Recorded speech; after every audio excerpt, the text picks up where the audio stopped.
खबर वाराणसी से है, जहां बसंत महिला इंटर कॉलेज की जमीन को होटल बनाने के लिए लीज पर दे दिया गया। अब ऐसे में काशी में कॉलेज की जमीन पर होटल क्यों, बड़ा सवाल। फिलहाल आपको बता दें, कॉलेज की 16 बिस्वा जमीन 30 साल के लिए लीज पर दे दी गई है। जमीन गर्ल्स हॉस्टल के लिए आवंटित थी। इस जमीन पर होटल बन रहा है, जिसका वाराणसी का बौद्धिक वर्ग और बीएचयू से जुड़े पुराने छात्र विरोध कर रहे हैं। तो बेटियों के लिए जमीन होटल के लिए लीज पर दी। आखिर पूरा मामला क्या है? बसंत कन्या इंटर कॉलेज की जमीन पर बन रहा यह होटल, गर्ल्स हॉस्टल के बगल की 16 बिस्वा जमीन लीज पर और कॉलेज की छात्राओं के हॉस्टल के लिए खाली थी। यह जमीन होटल बनाने के लिए 30 साल की लीज पर यह जमीन दी गई। आपको बता दें, बसंत महिला कॉलेज की जमीन पर बन रहा यह hotel Dayal Banaras, Dayal private limited ये होटल बना रहा है। ये एक और इंफॉर्मेशन आपको दे दें, जहां 65 कमरों वाला ये 3 स्टार होटल बन रहा है। इसके साथ ही पिछले 9 महीने से बन रहा है दयाल बनारस, और होटल बनाने में करीब 12 महीने और लगेंगे। फिलहाल कौन है ये राजेश दयाल, इसकी एक एक इंफॉर्मेशन आपको दें। उससे पहले ये बड़ी खबर और डिटेल आपके सामने, जो आपको बता दें, ये बनारस से, वाराणसी से इस वक्त बड़ी खबर है।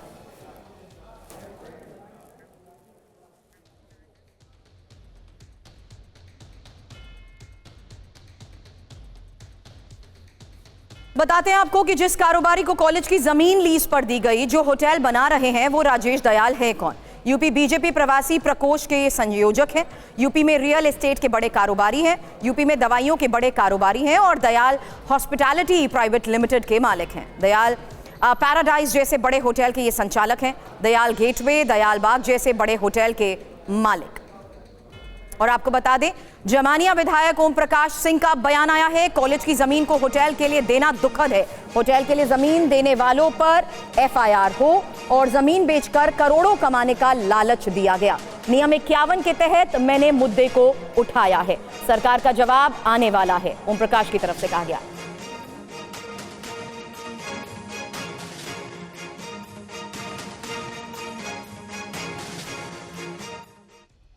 अब जमानिया विधायक ओम प्रकाश सिंह से बात की हमारे संवाददाता अभिजीत ठाकुर ने। क्या ये पूरा मामला है, उसके बारे में सबसे पहले तो जानकारी। ये ट्रस्ट है और ट्रस्ट ने अपने जमीन को एक बार दे दिया रुपये के लिए, और वो देखिए, काशी सर्व विद्या की राजधानी रही है। महामना आज़ादी की लड़ाई की पहली कतार के नेता थे। उन्होंने बनारस को क्यों तय किया? उन्होंने इतना बड़ा, उतनी सरकार अच्छा आज नहीं बना सकती है बिल्डिंग और व्यवस्था, उतना भीख मांगकर, याचना करके, अपमानित होकर भी 1326 एकड़ में काशी हिंदू विश्वविद्यालय की स्थापना की। उसमें एनी बेसेंट और सोसाइटी का बहुत बड़ा योगदान था। लेकिन अब तो जो जमाना है, जैसे सोना का दाम बढ़ रहा है, उससे दूना जमीन का दाम बढ़ गया। तो हर आदमी चाह रहा है कि बेच के करोड़पति बन गया। उसको देश से, समाज से ट्रस्ट बनाया गया था। तो क्यों बनाया गया था? ट्रस्ट बनाने के पीछे तो उस समय तो होगा नहीं कि इसको बेचा जाएगा जी। तो ये अपने आप में गलत, घटिया और गंदा काम है, और प्रधानमंत्री का क्षेत्र है। प्रधानमंत्री को स्वयं हस्तक्षेप करना चाहिए, और इस तरह की हरकत होना दुखद और दुर्भाग्यपूर्ण है। इसीलिए नियम 51 में मैंने इस बात को उठाया था वक्तव्य के लिए। मुख्यमंत्री का वक्तव्य आने वाला है, जब तक आ न जाए तब तक हम क्या बोल रहे हैं। लेकिन इस ट्रस्ट की संरचना में व्यवसायिक नहीं था, शैक्षणिक था, सामाजिक था और सामाजिक सरोकार था। तो जो हो रहा है वो दुखद और दुर्भाग्यपूर्ण है, और इस तरह की ट्रस्ट के लोगों ने ये काम किया है, तो उनके खिलाफ एफआईआर होना चाहिए।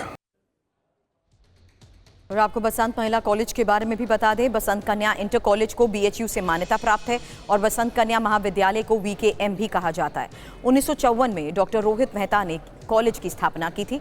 डॉक्टर एनी बेसेंट से प्रेरित होकर डॉक्टर मेहता ने स्थापना की। वीकेएम एनी बेसेंट एजुकेशन फेलोशिप से संचालित है और भोलूपुरा में थियोसॉफिकल सोसाइटी परिसर में ये स्थित है। आपको सुनाते हैं उन लोगों का क्या कहना है जो होटल बनाने का विरोध कर रहे हैं।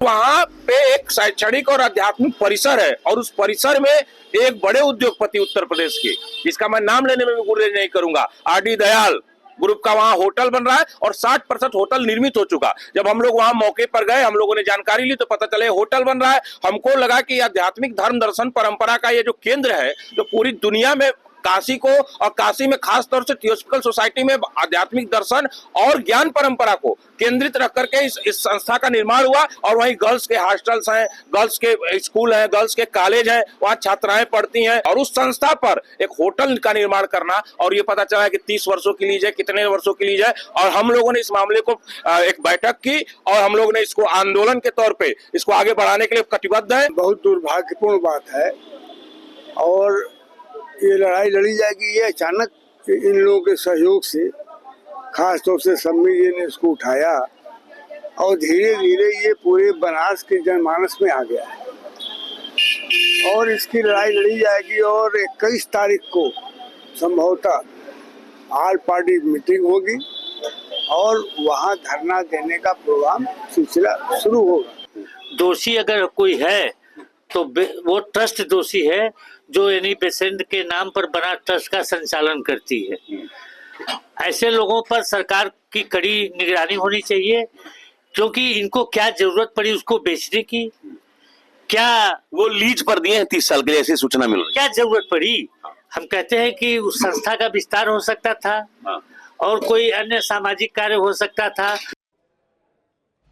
और होटल के लिए जमीन देने पर थियोसॉफिकल सोसाइटी की सफाई, नियमों के तहत बन रहा है होटल। दयाल बनारस और शशिनंदन राजधर की तरफ से कहा गया, हमने अपनी आमदनी बढ़ाने के लिए जमीन का इस्तेमाल किया, सोसाइटी चलाने के लिए सरकार से मदद नहीं मिलती है। वैकल्पिक व्यवस्था के तौर पर हम होटल बना रहे हैं, प्रॉपर्टी हमारी है, हमारी ही रहेगी। सरकार द्वारा अधिग्रहित करके हमारे यहाँ पर रोपवे स्टेशन बनाया गया। उसके बाद ये होटल जो हम लीज पे देके बनवा रहे हैं, ये हमारे नियम के अंतर्गत बन रहा है और हमारी ज़मीन पे बन रहा है। इस पर किसी और का कोई भी दखल खारिज कुछ नहीं है। ये हमारी ज़मीन है और हम अपनी ज़मीन पर अपनी इनकम बढ़ाने के लिए, सोसाइटी को चलाने के लिए हमें आय की आवश्यकता होती है। हमें सरकार से कोई भी सहायता नहीं प्राप्त होती है इस सोसाइटी चलाने के लिए। अतः इसलिए हम लोग अपना खर्च और बाकायदा प्रोपगेशन वगैरह करने के लिए जो खर्च लगता है सोसाइटी की बढ़ोतरी के लिए, उसके लिए हम लोग वैकल्पिक व्यवस्था के रूप में हमने ये होटल बनाया है, जिससे कि जनता को सुविधा मिले। रोपवे स्टेशन बन रहा है जिसमें लोग उतरे रहे, आए, काशी विश्वनाथ दर्शन करें। इस हिसाब से हमने ये बनाया है। ये 30 साल की लीज पे दिया गया है। 30 साल की लीज पे दिया गया है। 30 साल बाद प्रॉपर्टी हमारी है, हमारी रहेगी, हमारी प्रॉपर्टी पे ही सब कुछ बन रहा है, हमारे नाम से ही बन रहा है।